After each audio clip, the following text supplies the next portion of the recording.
అయోధ్య ధ్వజారోహణ క్రతువుపై పాకిస్తాన్ వ్యాఖ్యలను భారత తీవ్రంగా ఖండించింది. ఇతరులకు నీతులు చెప్పే నైతికత లేదని చురకలు వేసింది.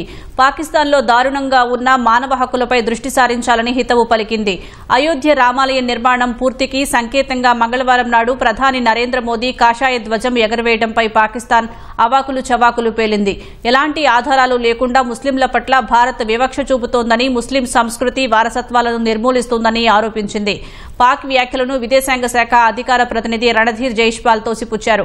మతతత్వం, అణిచివేత, మైనారిటీల పట్ల అనుచితంగా ప్రవర్తించే చరిత్ర కలిగిన పాకిస్తాన్కు భారత్కు నీతులు చెప్పే నైతిక హక్కు లేదని జైష్వాల్ అన్నారు. మరోవైపు చైనా వ్యవహార శైలి కారణంగా భారత్ చైనా మధ్య సంబంధాల పునరుద్దరణ ప్రక్రియ సాధ్యపడదని రణధీర్ జైష్వాల్ ఘాటు వ్యాఖ్యలు చేశారు.